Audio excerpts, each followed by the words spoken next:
Live look at Ball Arena, definitely much calmer than the energy we saw there last night. Oh my goodness, waking up still smiling about that Nuggets win. That was amazing.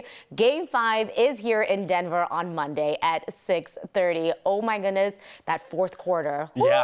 Woo, I was sweating a little bit. You were much braver than I. Yeah, I stayed up way You were too much late. braver. I was asleep by halftime. It was a great game. Oh, I'm so mad. There was like a moment where Jokic was out because of all the fouls he had, and like the way the entire team brought it together was amazing to watch. Yeah, I watched some of the highlights this morning, but the first half of the game, incredible. I was able to watch that too. And it seemed like they really were starting to get Mike Malone's message a little bit. 100%. And they were taking it every single time. Yeah, they were getting scrappy in the fourth. It was amazing. One game away. One game away. Oh my goodness. All right, yeah, and as far as weather goes this morning, Anusha, we're dealing with temperatures only in the upper 40s and lower 50s. Plenty of sunshine for the first half of the day. I feel like I'm a broken record. I was saying this on Tuesday and Wednesday of this week as well.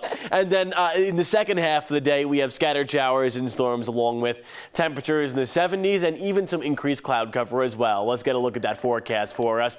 If you're headed out the door this morning, temperatures around 52 degrees, so maybe a light jacket on your way out. But as I said, we'll warm up into the middle 70s. 76 degrees in Denver, that's what we're doing this afternoon with scattered showers and storms on the way. For right now, though, things aren't looking too bad for us. HD Doppler radar showing pretty quiet conditions for right now. And as we head from this morning into this afternoon, those showers and storms are going to be on the way. Mainly between the 2 and 5 o'clock hour. Things start to taper off, though, say, between 6 or 7 o'clock. So if you're going out later on this evening, things should be A-OK. Speaking of this evening, no, we do have a chance of storms under mostly cloudy skies. More details on that coming up. For that, Greg. Aurora police now say a 14-year-old was carrying a pellet gun when an officer shot and killed him. For more than a week, the department had said Jordell Richardson was carrying a semi-auto handgun. Now we have body camera video of that shooting. We do want to warn you, though, that it is difficult to watch. Get on the ground, I'm gonna tase you!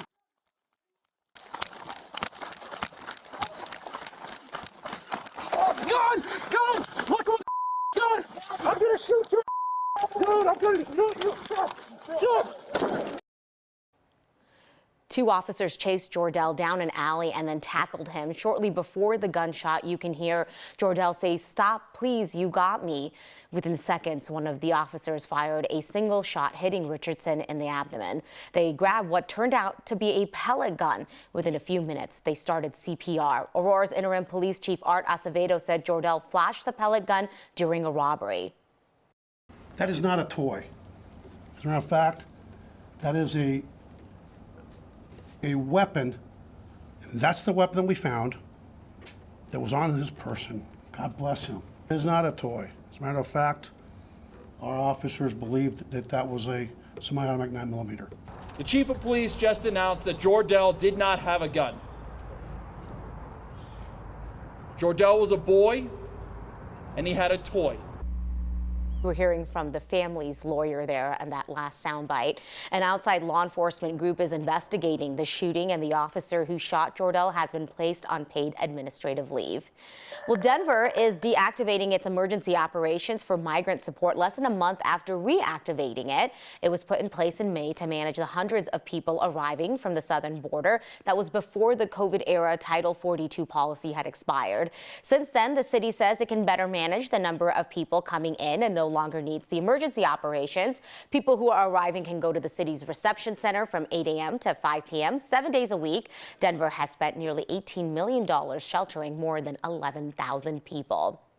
Newly unsealed indictment documents against former President Donald Trump is describing the 37 federal charges related to the mishandling of classified documents. They include obstruction and unlawful retention of defense information. That includes nuclear capabilities and showing off a Pentagon plan of attack and classified map. He's also accused of storing dozens of those documents at his Mar-a-Lago home and then refusing to return them to the FBI and the National Archives. A former aide to the former president president, Walt Nauta, is also named in the indictment. He is accused of moving boxes at Mar-a-Lago after a subpoena was issued to give them back. Trump is accusing the DOJ of orchestrating a political witch hunt and says that he is innocent. He is expected in federal court in Miami on Tuesday. The former president was also criminally charged in New York in March for falsifying business records related to hush money payments to adult film star Stormy Daniels. He pleaded not guilty in that case. As cities across the country are celebrating Pride this month, the LGBTQ+ community in Colorado Springs is also mourning. For the first time since the shooting at Club Q, thousands will be coming together this weekend for Pride festivities there. 5 people were killed at the club in the Springs last November. In the months since then, organizers of the Pride Festival have vowed to remember the lives that were taken while also celebrating LGBTQ+ culture. Our Mark Salinger is live in Colorado Springs this morning as the preparations for the festival continue. Mark, you've been talking to organizers for Pride for months now.